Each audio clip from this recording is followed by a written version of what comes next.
So our second speaker for today is Martina Hofmanova from University of Bielefeld. Who will talk about non-unique ergodicity for deterministic and stochastic 3D Navier-Stokes and Euler equation. Please. Thank you. Thank you very much for the introduction. Many thanks for having me here. So I would like to present to you a recent result that we obtained together with Ronchen and Chen Zhu. And this is a culmination of a series of works where we were interested in 3D Navier-Stokes and Euler equations, mainly in the stochastic setting. And we applied the method of convex integration to derive certain non-uniqueness results. And so this is a number of papers now, and we were always somehow secretly thinking about proving non-uniqueness of invariant measures.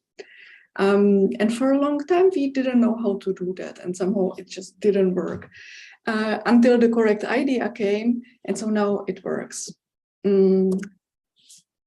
So let me show you. So here we have the Navier-Stokes equations. Possibly you have seen them before, but let me just recall. So I describe here a time evolution of the velocity u. I perturb the equations by some stochastic forcing, and we think here of a trace class Brownian motion. Then what we see on the right-hand side is a viscosity constant nu in front of the Laplacian, and either the viscosity constant is positive, in which case we are in the Navier-Stokes system, or it is zero, and we speak about Euler equations.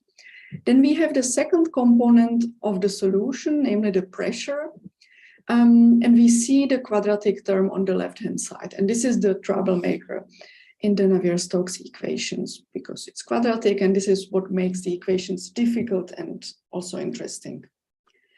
And from the point of view of turbulence theory, it turns out that particularly relevant is the regime of nu going to zero. Meaning we want to study and understand the limits, the so-called vanishing viscosity limit, where, at least on the formal level, the Navier-Stokes equations should converge to Euler equations. So this corresponds to the high Reynolds number limit, or the vanishing viscosity limit, as I also call it. And so this should be really the highly turbulent limit regime. And then in this sense, Euler equations can be also understood as an idealized model for this vanishing viscosity limit and for the very turbulent regime.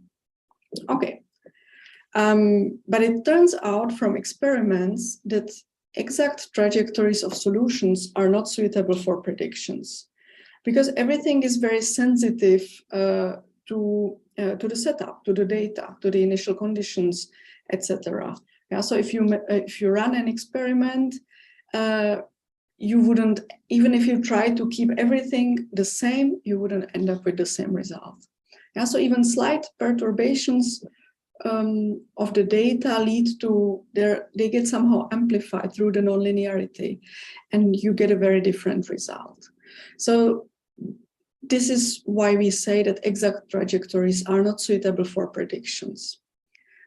However, it turns out that the statistical properties of solutions are well reproducible in experiments. Meaning if we do some kind of statistical average, we should get quantities that we can repeat in experiments. And in this way, we could also then predict them. So mathematically, this leads us to the study of stationary solutions. Yeah, here I take a slightly different perspective than what is maybe the most usual in the literature. Namely, I will speak about invariance of the law on the space of trajectories. Meaning, I shift the whole trajectory. So here u is a solution, and I shift it by t. So I look at the whole function of time shifted by t. And then I say the probability measure induced by these random variables on the space of trajectories is the same. It does not depend on t, on the shift. And so for me, these laws, as I said, they're probability measures on the space of trajectories, which here is continuous functions with values in L2. Yeah, so the reason why we do it this way is that we don't have uniqueness. And actually, we are even aiming for non-uniqueness of invariant measures. So the usual Markov semi-group is something that we do not define. We could do Markov selection, but that's not what we did in this paper. Okay. And we are further motivated by the Kolmogorov 1941 turbulence theory. This is a theory which takes certain theoretical assumptions, and based on that, it makes conclusions and tries to make predictions. And this theory was indeed confirmed to a very large extent by experiments. However, when it comes to rigorous mathematics, it is very much open and not so much is known. And the key problems of interest, well, there are many problems of interest, but those that we can tackle in this paper are the following 4 questions or claims. So first of all, we are interested in the existence and non-uniqueness of ergodic stationary solutions to the Navier-Stokes equations. Yeah, I will be more precise about everything. So not only do we want stationary solutions, but we want the so-called ergodic stationary solutions, which then permit to prove a certain variant of the so-called ergodic hypothesis, which is also one of the foundations of the Kolmogorov theory. But as I mentioned on the previous slide, we are particularly interested in the vanishing viscosity limit. So we want to send the parameter nu, which was the viscosity, we want to send it to 0. And ideally, we would like to do this in the context of stationary solutions. So to this end, I would need to prove some relative compactness of these stationary solutions to the Navier-Stokes equations, where nu denotes the viscosity. And then I want to prove convergence towards a stationary solution to the Euler equations. An additional question, which I also explain in the sequel more in detail, is the anomalous dissipation along the vanishing viscosity limit. Let me postpone the discussion of this point for the next slide. And finally, we want to have existence and possibly uniqueness or non-uniqueness of ergodic stationary solutions to the Euler equations. Yeah, note that in the point 2, we were just talking about passing to the limit in the context of stationary solutions and getting a stationary solution to the Euler equations. Then proving ergodicity is the next step, and this is what we want to have in the point 4. And these questions on the level of Navier-Stokes and Euler equations, they're difficult. So far, there were only results in some simplified settings, such as particular shell models of turbulence or passive scalar equations of turbulence. So we are able to prove some results in the context of Navier-Stokes and Euler in 3 dimensions. And this is what I want to explain to you today.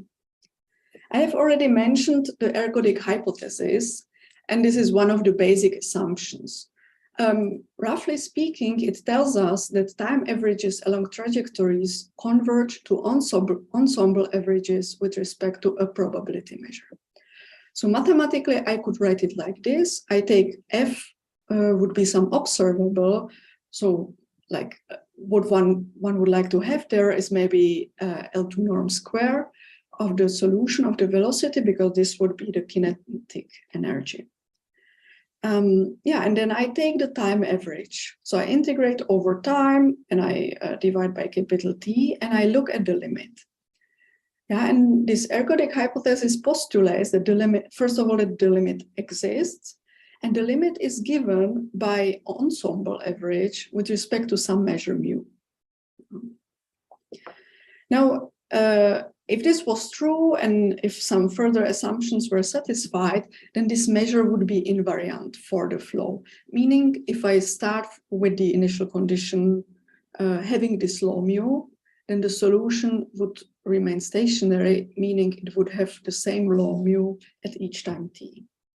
And so this is the reason somehow what brings us back to stationary solutions. Okay, and then if we can go one step further and we get ergodic stationary solutions, then we even know what this measure is. Yeah, because the measure, then the solution is stationary, is ergodic, and so the measure here is really the law of the solution, say at time 0. Okay, so this is the first formulation of the ergodic hypothesis, and this is also what we would like to prove in mathematically rigorously, meaning that there is such a measure and that such a statement is true. And indeed, unique ergodicity for stochastic 3D Navier-Stokes equations was proved by the Prato-Debouche and by Flandoli-Romito. This applies to equations with non-degenerate noise. Yeah, and I should mention, since later on I will actually prove non-unique ergodicity, so I don't want to say that I'm in contradiction with this theorem. The point is that there is possibly non-uniqueness for these equations.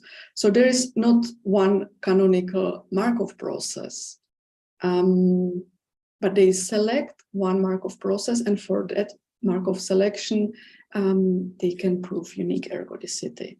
However, there are multiple Markov processes associated to the equations. This is what we proved in one of our previous papers. So there is still a possibility that these other Markov selections have different invariant measures. And let me also mention, so this is a result for stochastic Navier-Stokes equations, but when it comes to stochastic Euler equations, there is no result on stationary solutions. And I will show you also on one of the next slides, somehow intuitively, why this is not so easy, in particular, why the method of Navier-Stokes do not work. And actually the reason, we will see it already here, comes from the formal energy equality. So I consider here only Navier-Stokes without any noise for simplicity. And let me assume that the solution is smooth. Now, existence of smooth solutions can be proved for short times, but for a moment, I assume my solution maybe exists for all times, but is smooth. And in that case, I can test the equation by the solution. So this is what I obtain. And let us see what we get there. So first of all, from the convective term, the quadratic nonlinearity here, we can use the divergence-free constraint and the term vanishes. And the same for the pressure term. So this also vanishes. For the term on the right-hand side, we simply integrate by parts, we get a minus, and we get this red term on the left-hand side. And finally, we are left with the time derivative, and this is what just translates to 1/2 of the time derivative of the L2 norm square. Yeah, so you see, under the assumption that the solution was smooth, I could derive the so-called energy balance, energy equality. Yeah, and now, well, if my viscosity was positive, then the red term is there, but I could formally do the same computation for Euler, meaning where the viscosity is 0, and I would get just energy conservation for Euler equations. Yeah, and so if this was all true, if this was all possible, and if in addition I was able to prove the vanishing viscosity limit, meaning send mu to 0 in this equality and basically recover the equality for Euler, this just means that the limit of the red term must be 0. Yeah, so the viscosity goes to 0, okay? So that means that these gradients, they can diverge, but they cannot diverge too much, which kind of brings us back to the thinking of assuming U to be smooth. Yeah, so we assumed U to be smooth, and somehow this is also justified here. Okay, but rigorously, such smooth solutions do not exist globally in time for general initial conditions. So what we do instead, we can start from a Galerkin approximation when proving existence, for instance, and we get an energy inequality. So what used to be equality on the previous slide now becomes inequality, and it is obtained by lower semi-continuity coming from the Galerkin approximation. Yeah, and then the anomalous dissipation, which is predicted by Kolmogorov, then states that the limit, which on the previous slide was equal to 0. So in the context of smooth solutions, this limit is 0. but such solutions, well, do not exist globally in time. And so he predicted that this limit is actually strictly positive. Yeah, so there is a positive dissipation rate. And this means that, okay, viscosity still goes to 0, but the gradients now must diverge, basically, to compensate this. And I put here already expectation because that's how it is in the Kolmogorov theory. Somehow one should work with suitable averages to formulate these hypotheses. Okay. And so what we have seen is the energy conservation for Euler equations, meaning this term is not there. Yeah, and as a consequence, if I try to start with Galerkin approximation of Euler equations, for instance, I wouldn't have this term here. So basically, I lose the estimate for the gradient and I lose compactness. And this is the reason by starting from Galerkin approximation, I don't get weak solutions of Euler. And this is also the reason why the existence of stationary solutions to stochastic Euler has been open. Okay, regarding our work, we work with a different class of solutions.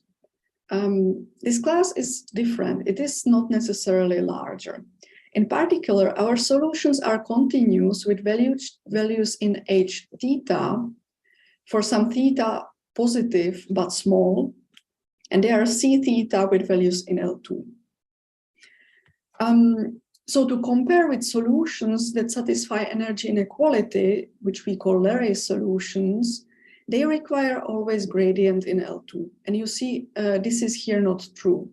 So our solutions do not have gradient in H1. This parameter theta is positive, but it is small.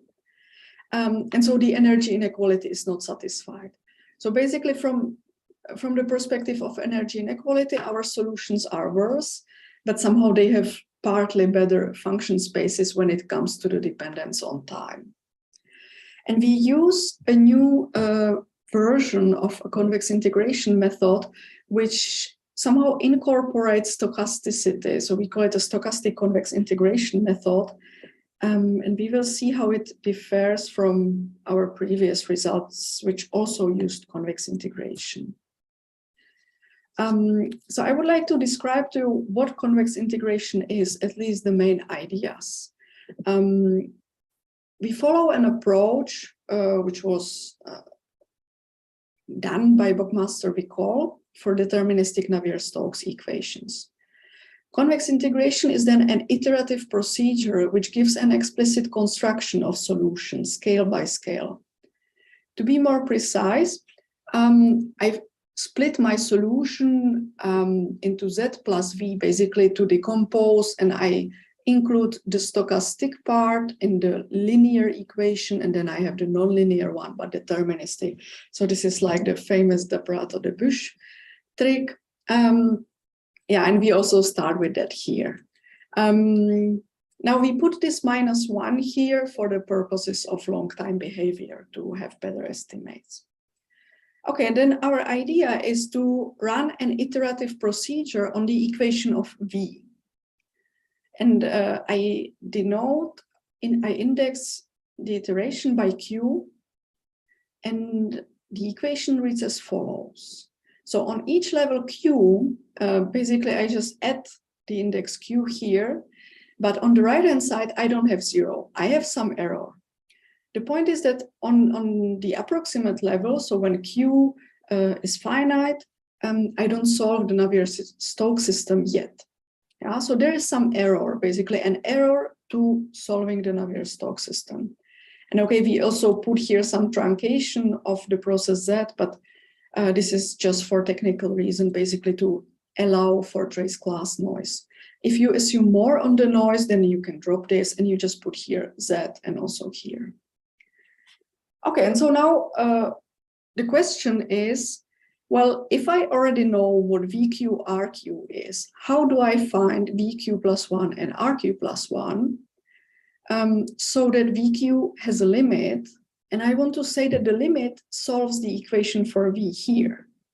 In particular, I also need that the stresses on the right-hand side converge to 0. Yeah. Okay, and so basically there is not much stochastic on this slide. So this is the usual convex integration. We just added the stochastic convolution here. Also on this slide, you won't see anything stochastic, and the stochasticity come back on the next slide. So roughly speaking, what we want to do is we look for some small perturbation, WQ plus 1, so that the new iteration, VQ plus 1, given as the old one plus this perturbation, is such that the new stress, RQ plus 1, is much smaller than the previous stress. And you see, I say here WQ plus 1 shall be small because eventually I want to have convergence of VQ. Yeah, and I want also vanishing of the RQ, so that's why I say RQ plus 1 is much smaller than RQ. Now, to show you a little bit more of the meat of this procedure, let us think of taking difference of the two equations. So we take the equation for VQ plus 1 minus the equation for VQ, and this permits us to get a formula for RQ plus 1 for the new stress. And now the formula has several terms, but I put here just the leading, somehow the crucial term. Namely, this is the old stress. Yeah, and you see the new one should be much smaller. So something has to be done with this old stress because this is still too big. And the point here is we choose the perturbation WQ plus 1 in such a way that basically this nonlinearity somehow it amplifies the oscillations of this product so that they cancel to some extent the RQ plus 1. Okay, so this is common to convex integration used in fluid dynamics, not only for Navier-Stokes equations, but for Euler equations. And then the details of how these VQ plus 1 are constructed, they differ. We use intermittent jets, which were introduced by Buckmaster Vicol. In particular, there is also a key geometric lemma, which basically permits to decompose a matrix, like here, into some coefficients, multiplying a stress tensor, as here. And so the small WQ plus 1, they are given by some amplitude functions, which are obtained from the geometric lemma. And then capital WQ plus 1 are the intermittent jets. And the point is that the amplitude functions, they oscillate slowly, and there are large oscillations in the capital WQ plus 1. Yeah, and then these resonate through the nonlinearity, so that eventually we are able to prove that the sum of the old stress and the tensor product is much smaller in a suitable norm than the old stress. Yeah, and then there are other terms, there are other technicalities.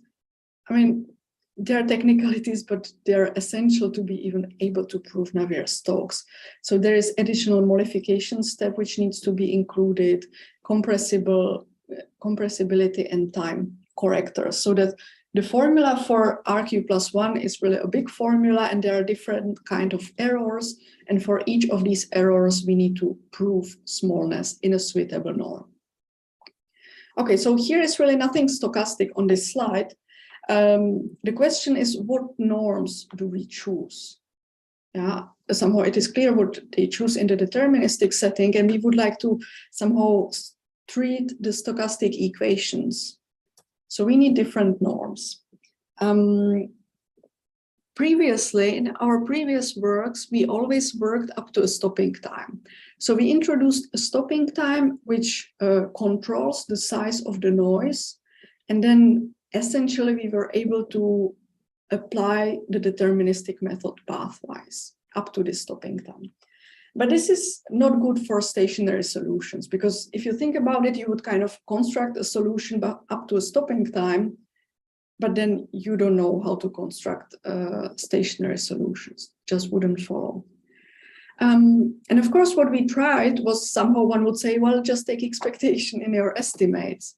And for a long time, we thought this is not possible, or somehow it wasn't working. And the reason is that there is this quadratic nonlinearity. And so when I write the formula for the new stress, I get superlinear estimates.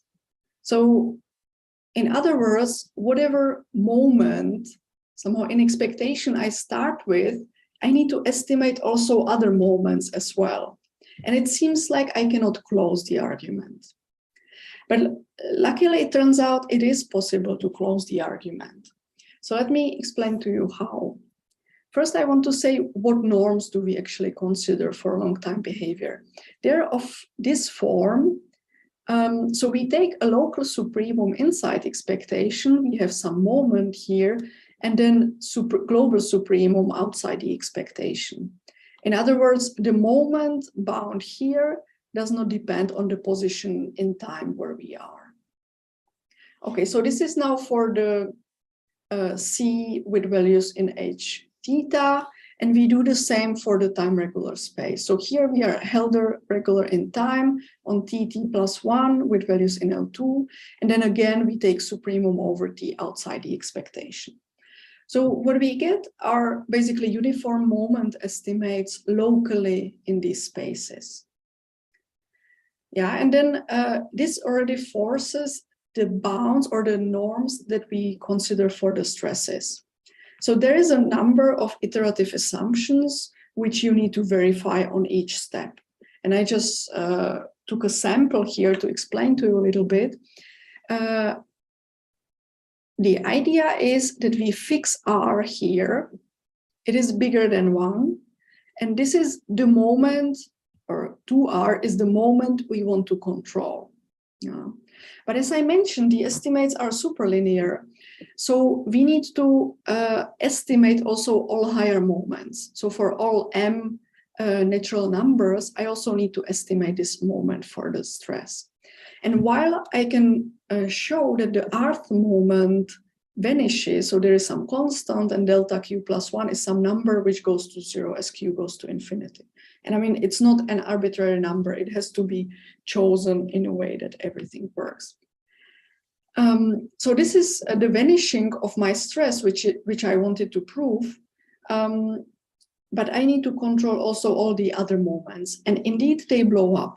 So we have an explicit bound here. You see, it depends on the moment also, and it depends on q. And it goes to infinity as q goes to infinity. So in a sense, we kind of trace down the blow up of these higher moments. And the idea why this is enough is that in the superlinear estimates, whenever I need to use higher moments, so I get a bad bound, which seemingly blows up, there is something else in the estimate which makes me absorb this blow up and control the moment that I need to control. Yeah, so I always have some small factors which can be used to absorb quantities like this.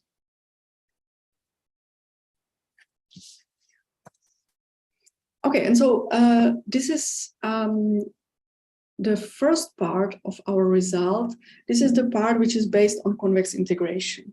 Yeah, so for a given r strictly bigger than 1 and a smooth positive function with compact range, so we need it strictly bigger than 0 uniformly over r. There exists theta, and theta is again a regularity exponent, so that for every value of the viscosity and also 0, there is an adapted process u nu which lives in this class almost surely, which solves the stochastic Navier-Stokes or Euler equations, and we have these estimates.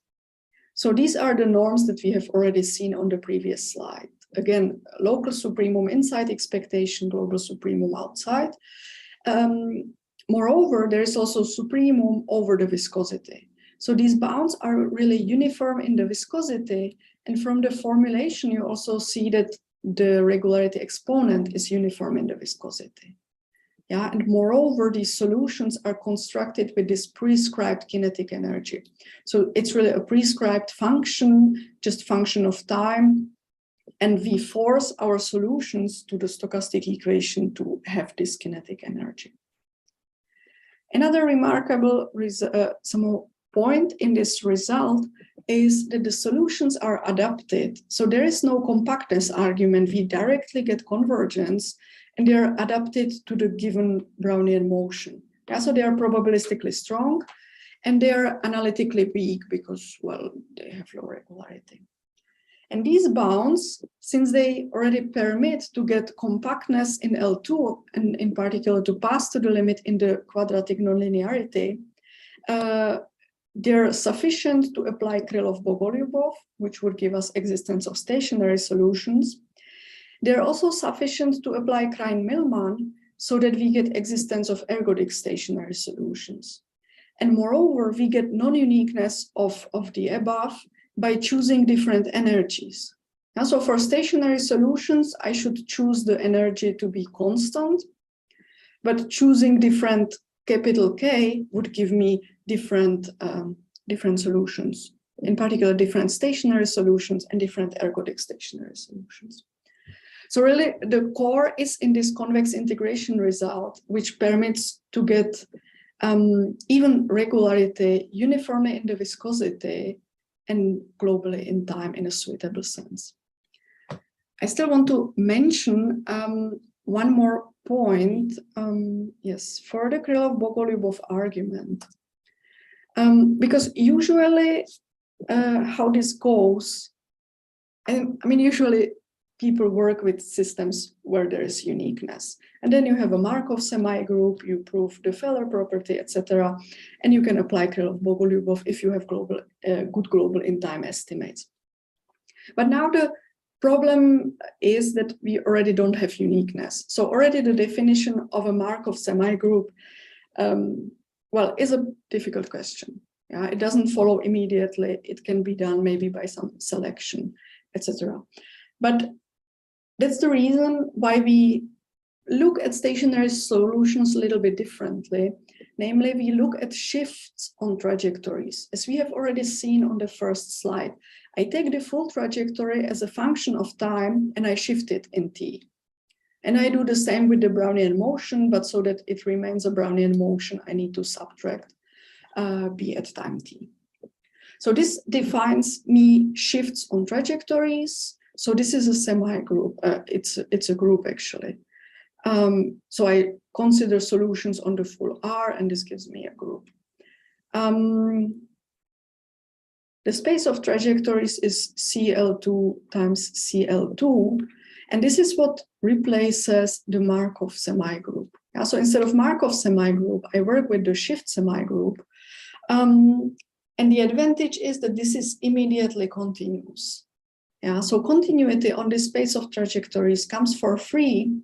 On the other hand, proving Feller property is non-trivial. Yeah, so this already requires some continuous dependence on the initial condition. And well, for instance, for Navier-Stokes, I don't know how to do it. Yeah, and then we apply Krylov-Bogolyubov with respect to this semi-group. So here I have law of the shifted solution, I average, and this converges up to a subsequence to some measure. And this measure is shift invariant, and it is a law of stationary solution. Yeah, so the shift invariance, that's like proving it in the Markov setting. And the fact that it is a law of a stationary solution is a consequence of our estimates. Yeah, because I said that our estimates permit to get compactness in L2 and to pass to the limit in the nonlinearity. So this is what is used here for the statement. Yeah, and in this framework, ergodicity is understood as ergodicity of the dynamical system, which takes the space of trajectories, the semi-group, and the law of a stationary solution. Yeah, then when you reformulate what ergodicity of the dynamical system means, this is how we understand it. And again, I have already mentioned, somehow the key point is that the bounds are uniform in the viscosity. So this is not important if we wanted to stay on the Navier-Stokes level, but since we want to consider this vanishing viscosity limit, we need some bounds uniform in the viscosity. And this is indeed true. So also we get this relative compactness of stationary solutions to Navier-Stokes. We can identify the limit as the solution, stationary solution to Euler equations. Yeah, what concerns the anomalous dissipation, there we cannot obtain what one would like to obtain, and the simple reason is that anomalous dissipation is a statement about gradients in L2. Yeah, and our gradients are not in L2. That's why we have kind of a relaxed anomalous dissipation, which is not along the vanishing viscosity limit in the Navier-Stokes system, but basically in our Navier-Stokes-Reynolds system. That's the equation with R on the right-hand side in the convex integration. And basically, there is an anomalous dissipation as we pass to the vanishing viscosity limit produced by convex integration. Yeah, so roughly speaking, maybe I can still show you. Yeah, roughly speaking, yeah, there is always this stress. So kind of we do vanishing anomalous dissipation in such an equation if we drop the Q's and we put their viscosity, which then vanishes. Yeah. And it's really an anomalous dissipation which is produced by convex integration. So it's not produced by the noise or something which would be cheating. So it's really produced by the convex integration, basically through these small perturbations that oscillate very fast. Yeah, and I think I was very fast. Thank you very much for your attention. Thank you very much for the very nice talk. Are there questions?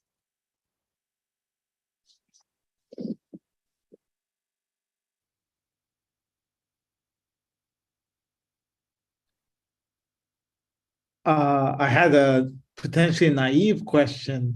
So I saw that, so you're using this convex integration technique to study a kind of remainder equation you get after using the product de Bouche.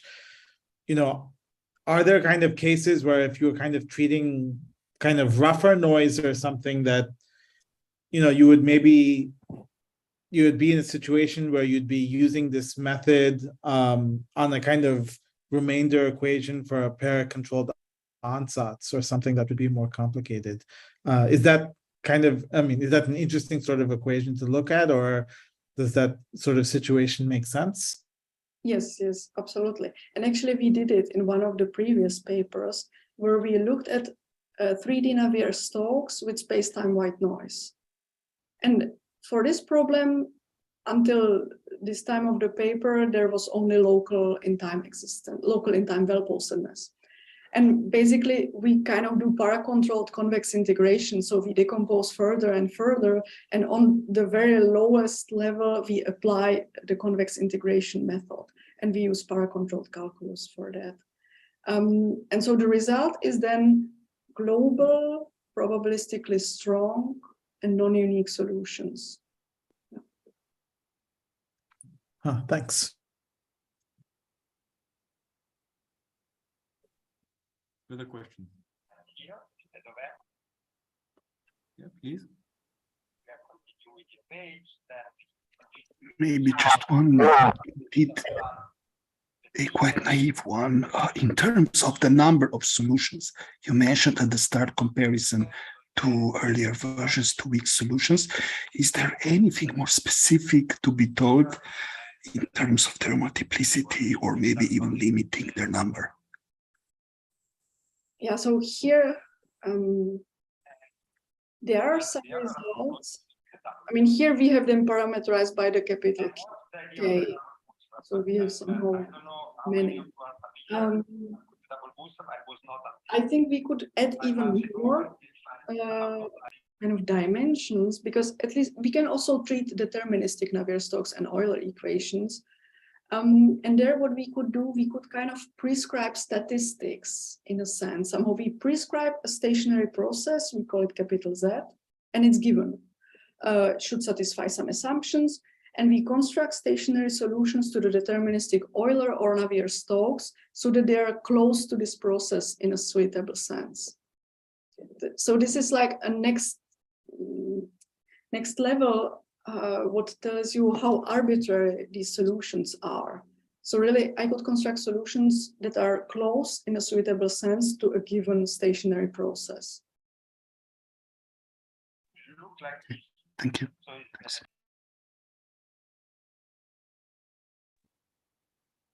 Further question?